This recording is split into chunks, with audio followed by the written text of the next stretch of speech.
saludo a todos, bienvenidos a La Balanza, bienvenidos y bienvenidas a nuestro programa En La Balanza. Hoy estamos celebrando, aunque estamos en alerta, pero estamos celebrando el triunfo del pueblo boliviano en las recientes elecciones del domingo, donde la fórmula presidencial de Luis Arce y de Choquehuanca quedó como ganadora ante, digamos que toda la maniobra que desde hace un año ha realizado la Organización de Estados Americanos con las oligarquías en Bolivia para deslegitimar las elecciones del pueblo boliviano. Recordemos que en La Balanza hemos llevado seguimiento a varias situaciones que se han dado desde que se intentó desconocer las elecciones del presidente Evo Morales, que iba a reelección hace casi un año, cuando se desató una brutal persecución y violación sistemática de derechos humanos y además del Estado constitucional plurinacional de Bolivia. Para hablar de este importante tema que impacta en la región, impacta en la geopolítica de la región, impacta en las decisiones y en la moral de los pueblos en resistencia, tenemos una invitada especial que domina, conoce, ama el tema que vamos a hablar. Estamos hablando de la doctora Alejandra Claros, abogada internacionalista, además es diplomática de carrera, es boliviana, la hermana Alejandra, y estuvo como jefa del gabinete del presidente Evo Morales durante 6 años a su lado, apoyándole en las grandes tareas históricas que llevó adelante el presidente con su gabinete. Bienvenida, Alejandra, a nuestro programa. Es tu programa y es el programa del pueblo boliviano. Muchísimas gracias, Olga. Estamos felices, como tú dijiste, estamos celebrando en Bolivia el retorno, la recuperación de la patria y cómo no estar más alegres aquí en Caracas, en Venezuela, para poder compartir con todos nuestros hermanos y hermanas venezolanas. Es así, nosotros tenemos una historia común, tenemos un destino común, somos bolivarianos y además nuestros líderes, que se convirtieron en líderes y referencias para el mundo. Estamos hablando del caso del comandante Hugo Chávez, el caso del presidente Evo Morales, nos ha unido para siempre, retomando el destino que teníamos desde que nacimos como república, tanto Venezuela como la República de Bolivia, y reconociendo, por supuesto, la plurinacionalidad en el caso especial de Bolivia, gracias a las luchas de los movimientos sociales, del presidente Evo Morales, de los mineros, de las mujeres, de los trabajadores, de los cocaleros y de ustedes, académicos, diplomáticos, estudiantes que siguieron también el proyecto del presidente Evo Morales y de todo el sueño del pueblo boliviano. Alejandra, yo quiero que nos enfoquemos digamos, para hacer memoria histórica en el año pasado. Hubo una situación, un golpe de Estado que se fundamentó en un fraude electoral, pero cometido por las misiones de observación, entre ellas principalmente la Organización de Estados Americanos, que desconoce la elección del presidente Evo Morales, la reelección y toda la campaña que se hizo comunicacional en contra de Evo para lograr el objetivo de obligarle a renunciar. Háblanos un poco cómo fue esa experiencia. Bueno, hubo un relato, la construcción de una narrativa que empezó con una campaña de esa derecha fascista, conservadora, que decían que el movimiento al socialismo, el Partido del Pueblo, iba a cometer un fraude. En realidad el fraude fue de la OEA, como lo dices bien tú, y el día de ayer se comprobó, el domingo se comprobó que no hubo un fraude, sino hubo un golpe de Estado en el cual estuvieron involucrados un organismo internacional que debe responder a la defensa de la democracia y más bien fue el que ingresó al país para observar ilegítimamente resultados que seguramente después nosotros vamos a tener que empezar a observar y a seguir unos procesos directos contra Luis Almagro, porque el daño que le ha hecho Luis Almagro al país no tiene perdón. Solamente para darte una cifra, el día de hoy Bolivia cuenta con 1 millón de personas que se han convertido en pobres, lo que no había sucedido en 14 años. 1 millón de personas el día de hoy viven más en la pobreza de ese porcentaje que ya lo teníamos. Y eso es inaudito para un pueblo que ha luchado tanto por su soberanía, por su independencia. ¿Qué pasó el año pasado? El 20 de octubre hubo unas elecciones donde se ganó gracias al voto también del pueblo, y hubo unas declaraciones. Primero salieron los cabildos de Santa Cruz por esa logia elitista del oriente boliviano, que es empresarial, a decir que hubo un fraude y que Evo Morales no tenía el derecho a reelegirse. Luego salió un Carlos Mesa a denunciar un supuesto fraude y fue acompañado por el secretario de la OEA, Luis Almagro. Eso hizo que se construya una narrativa y que hayan movimientos pagados, movimientos que no eran propiamente del pueblo, sino eran de esa clase media, alta, en Bolivia, que no acepta que los pobres que no tenían casas antes en Bolivia, que vivían siempre en alquiler, el día de hoy tenían casas propias. Aquellos que no tenían autos en Bolivia tenían autos. Aquellos que no habían viajado nunca al exterior habían viajado y habían conocido y habían dado la oportunidad a sus hijos de mejorar. 14 años de una economía estable. Parece que eso las logias, las élites no perdonan, que los pobres mejoren. Y ese fue en realidad lo que pasó para poder expulsar al líder boliviano, que fue Evo Morales, durante 14 años, un hombre que se dedicó a Bolivia y a la política por más de 25 años. No estamos hablando de un personaje que viene de la nada, es un hombre que se formó y que luchó por el país y que gracias también a su esfuerzo, el día de hoy estamos recuperando la patria, Olga. Así es. Yo quiero recordarles a los que nos están escuchando que el sistema electoral de Bolivia, para que entiendan un poco algunos elementos que estamos conversando, es un sistema de doble vuelta, no es como en Venezuela. Allí gana el candidato que en primera vuelta obtenga más del 50% de los votos válidos. En octubre pasado, del año pasado, el presidente Evo Morales fue reelecto en primera vuelta con más del 50% de los votos. Y hay que recordar algo, que el informe de la OEA se basó en un sistema paralelo, porque hay un sistema preliminar de conteo de votos y un sistema oficial de conteo de votos, un sistema que permite que puedan ser impugnadas las elecciones. Esto es solamente un conteo rápido del órgano electoral para poder tener una idea de la tendencia del voto. Es como unas bocas de urna oficiales del Tribunal Electoral.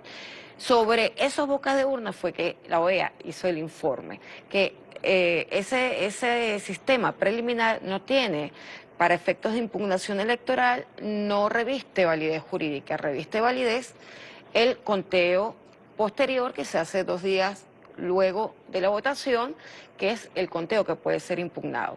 En esta oportunidad vimos cómo aquel fraude se desmontó con las propias actuaciones del Tribunal Supremo Electoral, que fue electo en dictadura. Fue electo en medio del golpe de Estado. Estamos hablando de unas elecciones que se dan, además, en medio de persecuciones, de un golpe de Estado. Es difícil comprender, y te dejo la pregunta para que nos relates cuál es la visión del pueblo boliviano, cómo ir a elecciones en medio de una dictadura y un golpe de Estado. O sea, ¿les costó decidir esa situación? Yo me tengo que ir a un corte, pero te dejo la pregunta. O sea, estamos en una situación muy particular que hay que explicarla al pueblo venezolano, al pueblo, a la comunidad internacional que nos ve a través de nuestras ventanas, cómo lograron romper dentro de un golpe de Estado continuado los amarres y llegar al proceso electoral. Nos vemos en el próximo segmento con la doctora Alejandra Claros.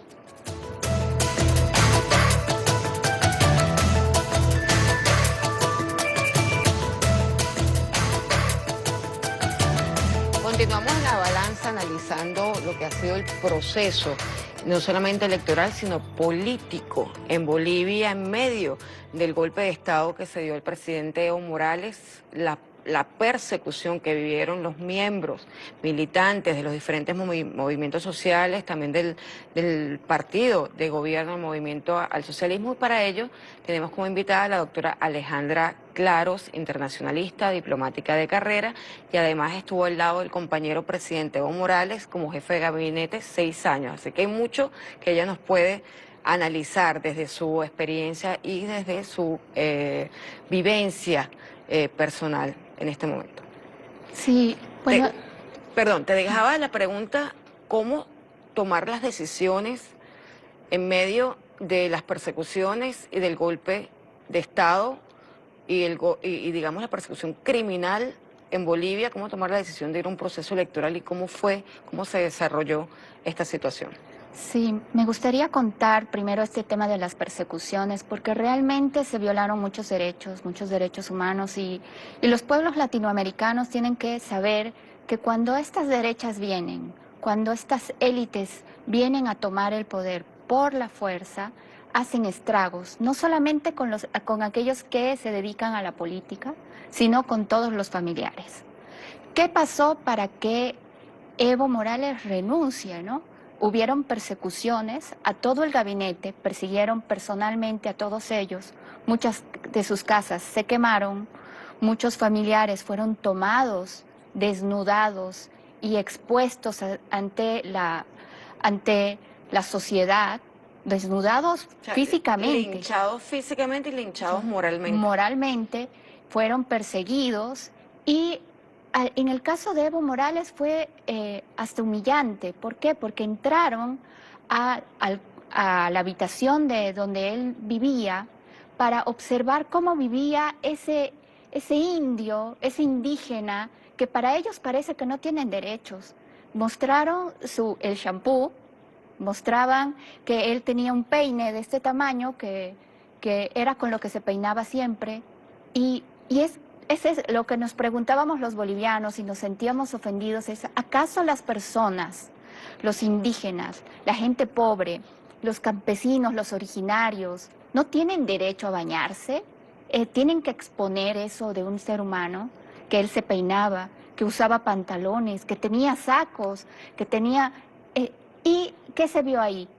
3 o 4 pares de zapatos, 5 sacos, y eso lo vendieron como si él fuera el gran corrupto de toda América Latina. Entraron a una casa de él, humilde, una casa que incluso en Bolivia es humilde, para decir como si él tuviera una mansión, cuando no tenía más de 500 metros cuadrados de construcción, tal vez tendría 200. Un hombre que vivió de acuerdo a sus convicciones. Lo humillaron y lo expusieron, persiguieron a sus hijos, persiguieron a su hermana que lamentablemente el día de hoy ya no está con nosotros, que murió por el COVID-19, que Evo Morales no pudo despedirse de ella, pero fueron a su casa, a la casa de una mujer que se dedicaba a vender carne, porque a eso se dedicaba la hermana de Evo Morales. Vivía en una casa sumamente humilde. Fueron, la quemaron, le persiguieron y le quitaron todas sus cosas. Eso no solamente pasó con Evo Morales, sino que pasó con todo un entorno. Y es triste ver cómo los medios de comunicación callaron, los nacionales y los internacionales. No mostraron cómo agarraron a una mujer, alcaldesa, Patricia Arce, que era alcaldesa en ese momento, una autoridad, y como en la época medieval, como si ella fuera una de las brujas a las cuales tienes que quemar, la tiñeron completamente en su cabello, la despojaron de sus ropas, a una mujer la hicieron arrodillar para que ella diga que no era masista, que no era del partido de izquierda, y que si no hacía eso, le iban a quitar la vida. Yo no sé si la gente y el pueblo venezolano realmente ha conocido eso a través de los medios. Seguramente sí, porque aquí los medios mostraron lo que estaba pasando en Bolivia. Pero ustedes se imaginan a una mujer, a su hermana, a su vecina, a su tía, a su hija, arrodillada ante 30 hombres diciéndole que ella renuncia a su ideología, y esa mujer se mantuvo firme y dijo: prefiero morir hoy aquí linchada a renunciar a mi ideología, que es la ideología del pueblo. Así fueron las persecuciones. Y las masacres también, porque no solamente, Alejandra, nosotros, bueno, esta ventana sirvió para mostrar lo que estaba ocurriendo en Bolivia, y varias ventanas de los canales nacionales y de nuestras redes sociales para hacernos eco de lo que estaba ocurriendo en nuestra hermana República Plurinacional de Bolivia.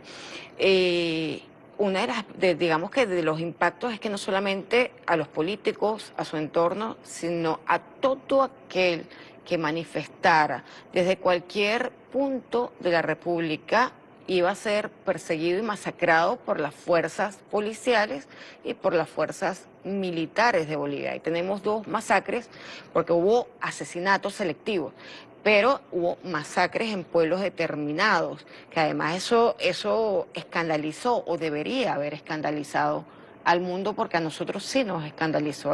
También un poco de, bueno, qué ocurrió allí, porque estos actores de hoy que reconocen la victoria de Luis Arce y del compañero Choquehuanca, del MAS y del pueblo boliviano en las elecciones, fueron quienes dieron las órdenes para masacrar al pueblo. Háblanos un poco de, bueno, ¿qué pasó allí? ¿Qué pasa ahora? ¿Qué análisis haces tú de esto? Bueno, estábamos viviendo una dictadura, ¿no? Y bueno, seguimos en la dictadura porque todavía ellos no han dejado el gobierno. Hubieron masacres en Sencata, en Sacaba, que son lugares, bastiones políticos del movimiento al socialismo, porque fue gente que salió genuinamente, por su propia voluntad, a defender su voto, porque estaban quitando el voto al pueblo y salieron a defender. ¿Y ellos qué hicieron? Sacaron a las Fuerzas Armadas, a la policía, a disparar directamente a muerte.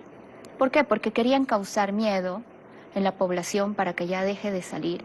Y hubieron 30 muertos. Y de esos muertos hubieron muchísimos heridos. Y de esos heridos hubieron miles de detenidos que hasta el día de hoy están en celdas. Y no en celdas judiciales, están en cárcel sin haber tenido Un proceso judicial. un proceso Y judicial. sin acusación real Sin de acusación. haber cometido delito. Y eso fue lo que pasó. La gente vio cómo muchos jóvenes salieron a defender su voto, muchas madres detenían a sus hijos para que no salgan porque sabían que probablemente iban a morir, y tuvieron que ir a reconocer, yo no sé si mostraron en algún momento esas imágenes, que tenían que ir a reconocer los cuerpos de sus hijos para ver si eran ellos. Y veíamos a muchísimas madres llorando a los pies de sus hijos, y llorando a todo un pueblo al ver todo eso, porque no lo habíamos vivido. Nosotros habíamos recuperado la democracia hace 30 años. Y volver a este retroceso racial, político, fue muy triste para el pueblo boliviano. ¿Y qué hicieron? ¿Qué hicieron la comunidad internacional? Yo me pregunto, Michelle Bachelet viajó por muchos países para ver la violación de derechos humanos, y personalmente yo hice una carta e hice una campaña para que Michelle Bachelet vaya a ver lo que estaba sucediendo realmente en Bolivia. Y ella no fue, no sé si no fue convenientemente, y yo lo voy a seguir denunciando. Ella no apareció en el país, en un país donde había habido un golpe de Estado. Y lo más triste fue que ella también fue en su momento perseguida política cuando sus padres vivieron también una dictadura en Chile.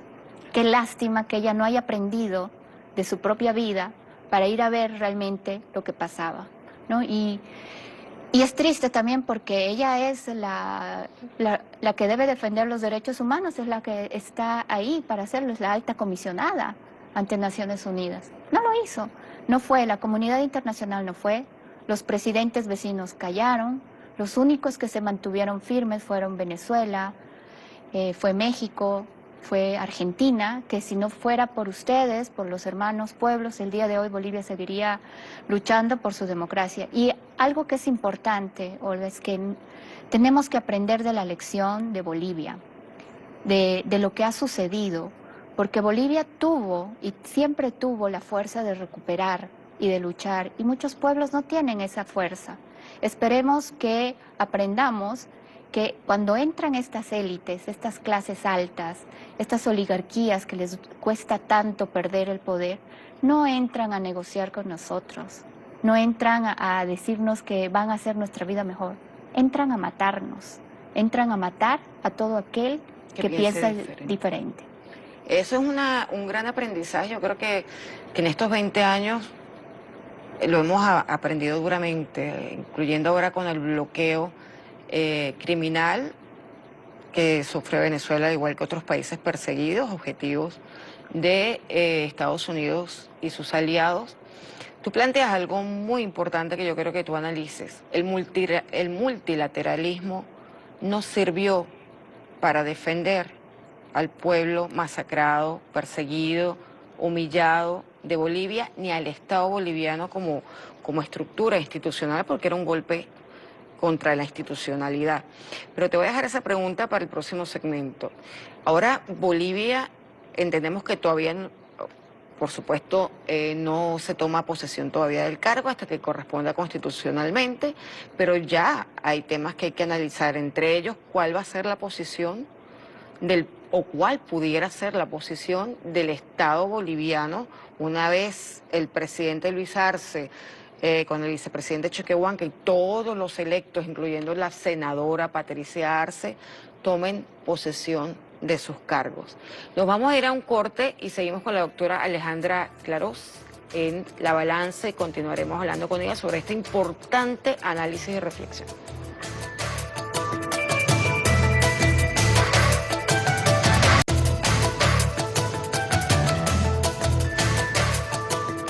De vuelta en La Balanza por su canal TV, estamos con la doctora Alejandra Clarós, abogada, internacionalista, diplomática de carrera y ex jefa de gabinete del presidente Evo Morales. Para nosotros, sin duda, es casi imposible tener a alguien mejor que tú para poder analizar estos temas. Hablábamos de cómo el multilateralismo, ya tú lo habías mencionado, no sirvió para defender al pueblo de Bolivia, al Estado boliviano en medio de un golpe. Y ahora, ¿qué se puede plantear en Bolivia luego de que se tome posesión nuevamente y se recupere efectivamente la democracia en Bolivia? Sí, es un tema que hay que planteárnoslos como pueblos latinoamericanos, porque hay que hacer fuerza para invalidar estos organismos internacionales que en realidad responden a los intereses de los países. Y a veces la gente piensa que uno dice esto como un discurso repetitivo, el imperio, Estados Unidos, los intereses. Pero hay que saber algo, ¿a quién le responde la OEA? A Estados Unidos. ¿Por qué? Porque ellos lo financian. La OEA se financia con más del 60% de recursos de Estados Unidos. Entonces, ¿a quién van a responder? ¿A nosotros? No. Responden a los que le dan dinero para pagar a todos esos funcionarios para que digan lo que a ellos les conviene. ¿Qué pasa con Naciones Unidas? Naciones Unidas creo que es todavía un organismo que podríamos rescatarlo porque hay que llenarlo también de personas que sean de pensamiento de izquierda, a que no sean solamente esos funcionarios privilegiados que vayan a trabajar ahí, que defiendan los intereses de las élites, sino que tenemos que ir a recuperar también a nuestros propios organismos internacionales como el que nos quitaron, UNASUR, ¿no? Lo que ha sucedido con Venezuela y Bolivia al mismo tiempo no es casual. Toda la injerencia que pasa en Venezuela y que ha pasado en Bolivia con el Grupo de Lima no es casual. Pero nosotros en Bolivia éramos la forma de encontrar una prueba, una bomba de ensayo para ver qué pueden hacer también contra los otros países. Por suerte, en Bolivia hay mucha conciencia social, sabemos qué es la pobreza, sabemos qué es pasar hambre, pero también sabemos cómo nos engañan y nos dicen que estamos viviendo en dictadura. Según ellos, nosotros vivíamos en dictadura, pero la economía de Bolivia había mejorado como en ningún otro gobierno. La pobreza había reducido y nos los habían reconocido los organismos internacionales, pero un organismo internacional se metió a nuestro país a definir que nuestras elecciones fueron fraudulentas, según ellos. Yo me pregunto, ¿ellos pedirían a UNASUR o aceptarían que la misma OEA haga observaciones ahora a las elecciones de Estados Unidos? No. La OEA o la Unión Europea verifica, fiscaliza las elecciones de Estados Unidos. No, ellos son soberanos, son independientes. Entonces, tienen que permitirnos también a los pueblos latinoamericanos y nosotros, los ciudadanos que vamos a votar, también tenemos que reconocer a nuestras instituciones, porque siempre tenemos que depender de lo que digan los extranjeros o los organismos internacionales que no responden a nuestros intereses. Yo creo que a lo mejor todavía nos queda mucho que hacer para decolonizarnos. Todavía hay mucho pensamiento instalado colonizante en nuestros discursos, incluso dentro de la revolución. Todavía hay mucho que avanzar en nuestras revoluciones y los pueblos en Latinoamérica presenta la supremacía. Cómo se presenta en el lenguaje, cómo se presenta en el patriarcado, cómo se presenta, o sea, todavía tenemos mucho que hacer para poder entender. Por ejemplo, ahora, Alejandra, tú mencionas eso, ¿qué es lo que uno espera? Bueno, uno como hermano del pueblo boliviano y acompañando en el dolor durante todo este año y también acompañándoles en las luchas, uno piensa, bueno, esperemos que el aprendizaje, que también conversó el presidente Evo Morales cuando tuvo que renunciar obligado, eso no fue una renuncia, cuando es por coacción no es renuncia, a él lo obligaron a salir del país, a dejar el cargo de presidente.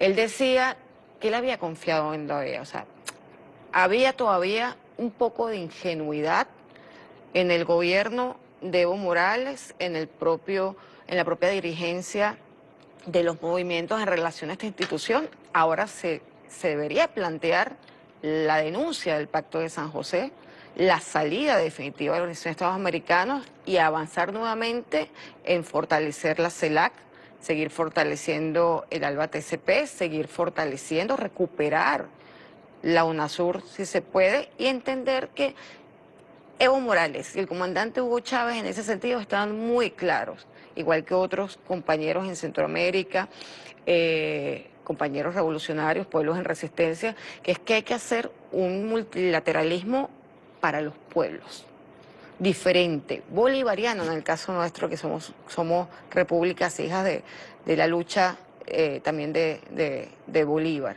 Háblanos un poco de bueno, esa situación, porque hay mucha duda. En Venezuela, sobre todo, hay mucha expectativa. O sea, realmente los hermanos bolivianos, como nosotros ya lo vivimos con la OEA primero, antes que ustedes, sabemos la persecución de la OEA cuando viene con misiones de observación. Nicaragua la ha sufrido también. Es el mismo juego que se ha hecho en Nicaragua, en Honduras, en El Salvador, en Venezuela. O sea, ya tenemos una experiencia de ejercicio, de dominio por parte de la OEA en los procesos políticos y electorales del continente con miras a que ellos impongan una nueva candidatura, impongan una nueva tendencia, impongan incluso un fraude para poder derrocar a un candidato que no les conviene a los poderosos de la tierra. Dime tu análisis al respecto. Sí, los pueblos tenemos que recuperar las instituciones. Estas instituciones también tienen que revisar su normativa de elección de secretarios y de presidentes de los organismos internacionales, porque si un jefe de Estado es elegido a voto por el pueblo y todavía puede ir a la revocatoria porque no ha hecho bien su trabajo, ¿por qué no podemos pedir la revocatoria de estos secretarios generales y de estos presidentes de organismos internacionales? Deberíamos tener la oportunidad. Por ejemplo, Luis Almagro debería estar pensando, si tuviera algo de ética, que sabemos que no lo tiene, en renunciar. Porque el daño que le ha hecho al país, el daño que le ha hecho a Bolivia, es inimaginable. Y él va a tener que pagar las consecuencias de su acción vendida hacia otros intereses, ¿no? Y los países, Bolivia, se tiene que plantear de denunciar no solamente el Pacto de San José, sino que hay que hacer denuncias personales y directas contra las personas que han ido en contra de los derechos de las bolivianas y de los bolivianos. Y hay que plantearnos como pueblos latinoamericanos en tener ciertos mecanismos que nos garanticen que estos personajes sean probos, ¿no? Que tengan las capacidades necesarias para hacerlo. Y si tienen otras tendencias, deberíamos también los países tener la oportunidad de revocarlos. El día de hoy tenemos que aguantar un Luis Almagro 5 años y no hay un mecanismo jurídico que pueda revocarlo a él de su cargo, solamente su renuncia, no es posible. Los países deberíamos presentar y lo pongo sobre la mesa, armemos entre los juristas latinoamericanos una forma de un mecanismo para revocar a este tipo de personas que hacen tanto daño a los pueblos. Es así, nosotros tenemos a un Luis Almagro criminal al que se le ha pedido la renuncia desde hace más de 5 años, desde que ha estado trabajando en contra, primero, de Venezuela, con una campaña sistemática, asumiendo funciones que no le corresponden al secretario general de la Asamblea de la Organización de Estados Americanos, excediéndose, abusando del poder dentro de sus funciones, y que además sirvió como punta de lanza, él y el jefe de misión de la OEA, para derrocar al presidente Evo Morales y para acabar con el sueño de Bolivia, porque estamos hablando de que esta situación es extraordinaria y hay que analizarla, o sea, que los dejaran a ustedes ganar en medio de un proceso electoral cuyas autoridades electorales estaban puestas por los propios golpistas, es una situación irregular que hay que revisar. Incluso el reconocimiento de un criminal como Luis Almagro hay que revisarlo. Hay un plan B, está claro que hay una situación de, bueno, este manual no funcionó porque los resultados electorales fueron tan contundentes seguramente que no les permitían el tiempo hacer el fraude que pretendían, porque hicieron todo dentro de un proceso electoral para el fraude.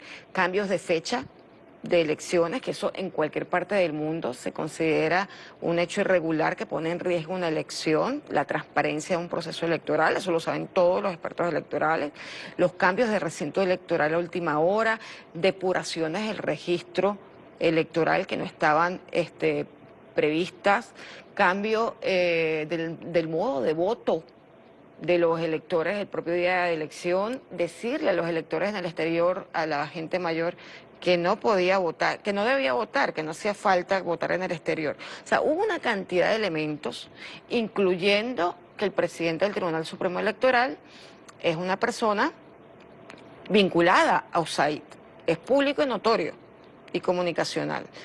¿Cómo, Alejandra, podemos hacer este análisis de estos cambios de discurso de la golpista y criminal de Yanine Áñez, que se autoproclamó, ella no tenía ningún elemento normativo para asumir la presidencia, porque además el presidente Evo nunca renunció, lo obligaron a salir, esa renuncia no es válida y no fue aceptada por la Asamblea en su momento, o sea, no hay ningún visto legal, ni para la salida del presidente Evo Morales, ni para la entrada de un supuesto presidente interino, en este caso la autoproclamada Yanine Áñez. Fue un manual que ya estamos viendo. ¿Qué crees que puede ocurrir en Bolivia? Bueno, fue un manual mediático y los bolivianos nos dejamos llevar por las apariencias de las noticias, de la información, porque dijeron que había salido una resolución del Tribunal Constitucional que decía que correspondía la sucesión constitucional de la presidencia a Yanine Áñez. Resulta... Era una nota de prensa. Era una nota de prensa, era un comunicado.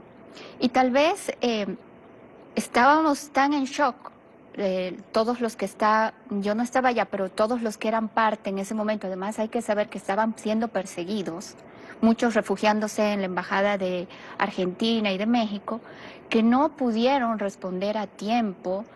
Una observación jurídica tan importante, porque si nosotros hacemos una revisión ya jurídica de este tema, resulta que esta señora no debería ser presidenta el día de hoy, ¿no? Porque un comunicado, una nota de prensa del Tribunal Constitucional no tiene validez jurídica. No es válido. Entonces, ahora, ¿qué viene? Lo que viene es que nosotros tenemos que recuperar las instituciones, tenemos que recuperar la imparcialidad de los órganos del Estado, porque el órgano judicial fue tomado, y eso hay que saber cuando pasan estos golpes de Estado, estos neogolpes de Estado, porque son una nueva forma de un golpe de Estado. Toman el órgano judicial, tomaron el ejecutivo, por supuesto, tomaron el poder electoral y con eso quisieron y nos rodearon para no tener la capacidad de hacer absolutamente nada. Ahora nos hemos quedado con un tribunal electoral que tiene que tener una validez de 6 años y van a ver y van a supervisar también las elecciones subnacionales. No nos olvidemos que en Bolivia en pocos meses vamos a ir a elegir gobernadores y alcaldes y también ahí se va a dar una lucha ideológica, electoral, pero también de intereses económicos en el país, porque no nos olvidemos que está dividido entre El Occidente Oriente. y el Oriente. Es importante, nosotros aquí en su momento sí hicimos la denuncia en la balanza de que se utilizó una nota de prensa que no tenía validez jurídica para justificar constitucionalmente la autoproclamación de Yanine Áñez y hicimos el análisis también respectivo, pero queda mucho problema jurídico y político que resolver en este momento de cara a esta nueva etapa. Porque, ¿qué es lo que analizamos nosotros de la experiencia?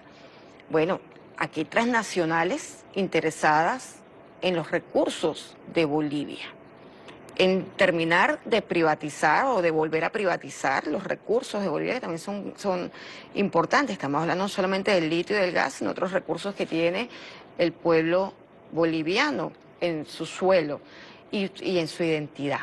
Pero es también el tema de atacarnos la identidad, de dividirnos, de minimizarnos, de humillarnos como pueblos originarios.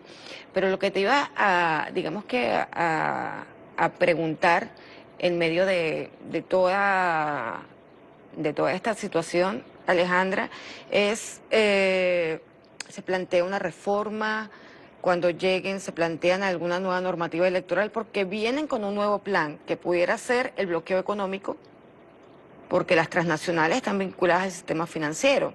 Ustedes están previendo la posibilidad de que el plan B contra Bolivia sea una guerra económica.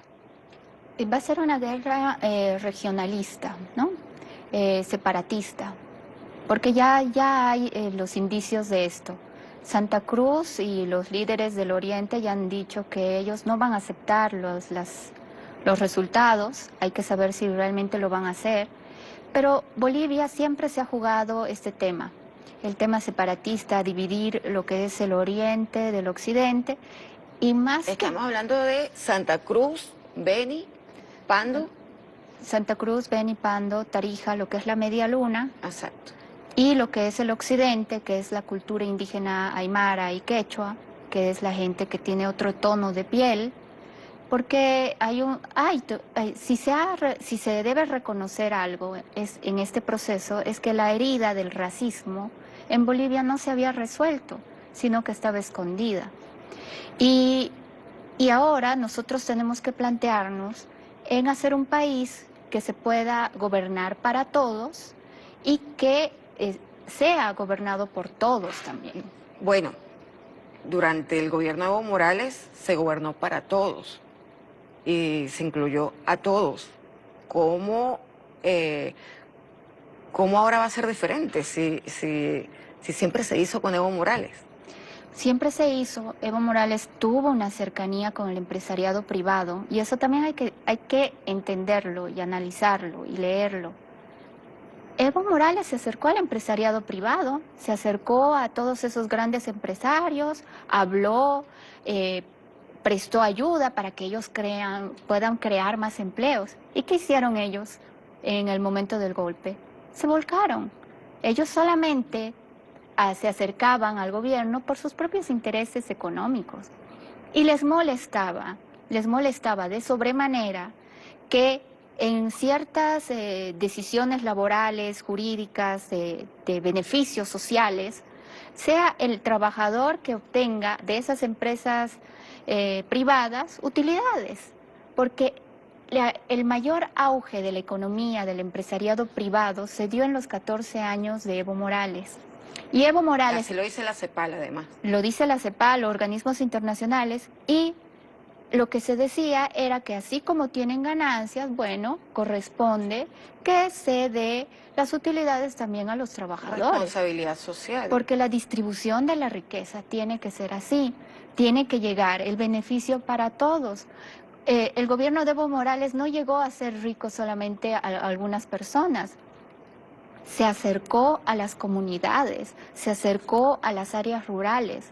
La gente de la ciudad estaba ofendida de que se haya trabajado más en los espacios periurbanos, fuera de la ciudad, con proyectos, con agua, con luz, porque esa gente merece agua, merece luz, merece gas, merece no hacer la cola con la garrafa que se dice en Bolivia, sino que llegue el gas hasta su casa.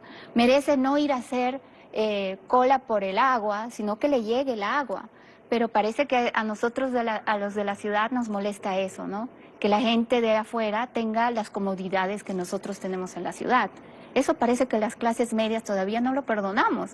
Y no es de perdonar, es de permitir y de ser solidarios. Sí. Yo te voy a hacer una pregunta, Alejandra, importante, que es: las transnacionales del litio jugaron un papel en este golpe, porque si algo disparó el proceso de derrocamiento de Evo Morales fue el pronunciamiento del presidente Evo sobre la posibilidad de empresas nacionales que además usaran el litio para producir baterías y tener un producto terminado en Bolivia, en vez de vender la materia prima directamente, sino trabajarla para generar mayor empleo y mayor riqueza en Bolivia. ¿Tú estás de acuerdo conmigo en eso? Sí, por supuesto. Los recursos naturales parece que en América Latina no fueran una bendición, sino una maldición, porque empiezan a levantar las ambiciones internacionales. Es el caso de Venezuela con el petróleo, con los hidrocarburos. Lo mismo pasó con Bolivia en el caso del litio, que es el nuevo, es un recurso natural que está en auge y que todos los países quieren. Quiere Europa, quiere Estados Unidos, quiere China, quiere Rusia, lo quieren todos. Entonces empiezan a jugar intereses geopolíticos. Yo me pregunto, por ejemplo, Paraguay no tiene ningún recurso natural que pueda ser en excedente, como lo tiene Bolivia o lo tiene Venezuela, entonces por eso nadie se mete con el Paraguay. Es que el Paraguay es una embajada de Estados Unidos en el continente, lamentablemente. Y es eso, porque no les interesa, quieren ir donde nos puedan quitar las cosas, porque quieren ellos industrializar para ganar más dinero, y a nosotros siguen queriéndonos comprar todos nuestros productos a precio de gallina muerta, como se dice en Bolivia, por nada, prácticamente que se los regalemos. Entonces, eso también nosotros tenemos que evaluar, cómo poder proteger nuestros recursos naturales jurídicamente, internacionalmente, y que tengamos sobre todo soberanía sobre ellos. Así es. Yo tengo unos videos preparados, pero dada la importancia de nuestra invitada y lo que nos puede analizar, algunos los dejé, trataré de colocarlos en las redes sociales, pero hay un video por ahí que yo quiero que me ponga el director, por favor, que es el video de la campaña electoral. Bolivia merece más. Y esa fue parte de la campaña que se dio, que además yo felicito a los hermanos bolivianos y a las hermanas bolivianas, porque la campaña fue muy emotiva. Y yo quisiera que vean cómo en medio de la pandemia, a pesar de las dificultades y de la no atención del COVID por parte del gobierno de facto, del golpista ejecutivo que se instaló en Bolivia, a pesar de eso la gente se movilizaba multitudinariamente para apoyar el rescate del Estado plurinacional. Por favor, director, pónganos el video de Vamos a Volver.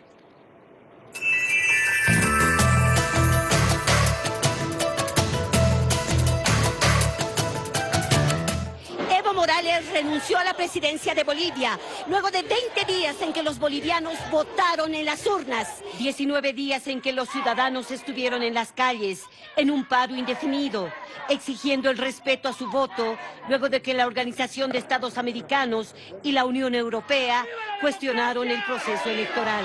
Los jóvenes fueron los que encabezaron este proceso social y político en Bolivia, en las calles.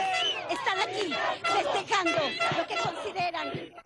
Disculpen, este video estaba previsto para el primer segmento para demostrar cómo CNN se había prestado para toda la campaña contra Evo el año pasado. Disculpen ustedes por esta dificultad técnica, pero ya le vamos a poner el video que estoy pidiendo, que es el de la campaña electoral.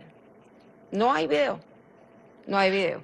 Bueno, lo voy a poner en mis redes, @amalcandanguera, tu red social, Alejandra, para que la gente pueda seguirte. Es @aleclarosborda, ahí me pueden seguir.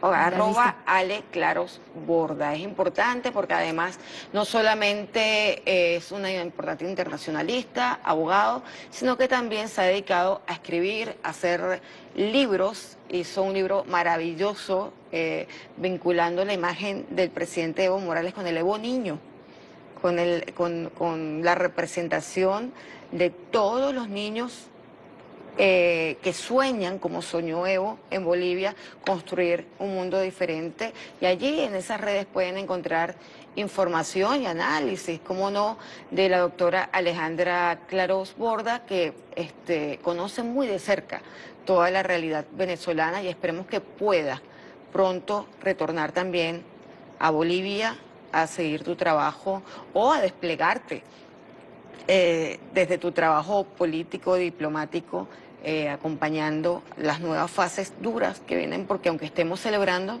vienen fases complicadas.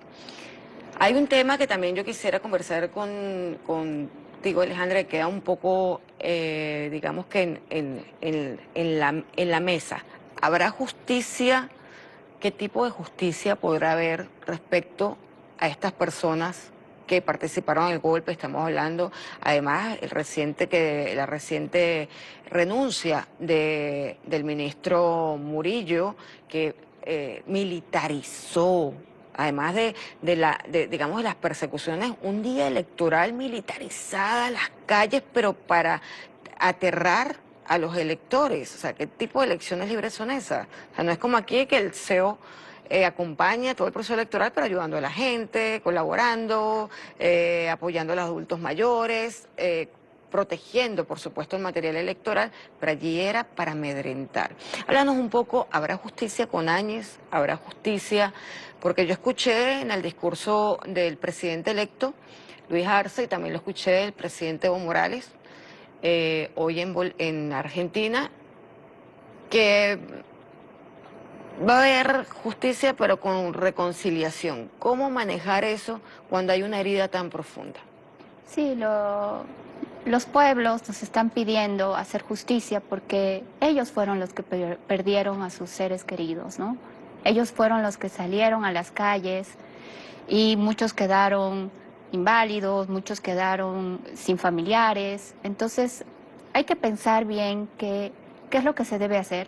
Pero sí debe haber justicia, por supuesto que sí, y además porque tienen que responder los 54 casos, si no me equivoco, hasta el día de hoy, de corrupción y falta de transparencia en el gobierno de Áñez en 11 meses, ¿no? Solamente en 11 meses se han encontrado 54 casos de corrupción y falta de transparencia en todos los ministerios. Los sobreprecios de respiradores, sobreprecios de armamento. ¿Cómo es posible que 3 días antes de las elecciones el ministro de Gobierno, Arturo Murillo, haya decidido hacer compras de colchones por $3 millones? No, eso no es lógico. Cuando la gente necesita en Bolivia para el pan, en Bolivia se está pasando hambre, como en muchos pueblos latinoamericanos por el tema del COVID-19, porque no hay recursos para salir, la gente tiene todavía miedo a contagiarse, las economías se han contraído. Entonces, ¿cómo es posible? ¿Cómo controlas ese tipo de cosas? Tiene que haber justicia, tiene que haber investigaciones imparciales y seguramente se va a armar una comisión de la verdad, porque tiene que salir la verdad a la luz y tienen que pagar a aquellos que han cometido delitos, como lo hace cualquier ciudadano. Esperemos que por el momento dejen que los compañeros Luis Arce y Choquehuanca asuman y tomen posesión, porque yo, en lo particular, nosotros no confiamos en estas declaraciones de buena fe por parte de criminales como Luis Almagro, como Yanine Áñez o como incluso Carlos Mesa. O sea, estamos hablando de las transnacionales con sus operadores políticos mostrando una cara que no es la verdadera. O sea, nosotros esperamos que puedan ustedes asumir realmente el gobierno y revisar, digamos, es nuestra esperanza solidaria como víctimas también, ¿no? Porque ustedes son nuestros hermanos. O sea, lo que le pasa a ustedes nos pasa a nosotros, lo bueno y lo malo impacta en la región. Igualmente lo que nos pasa a nosotros, bueno o malo, impacta en ustedes.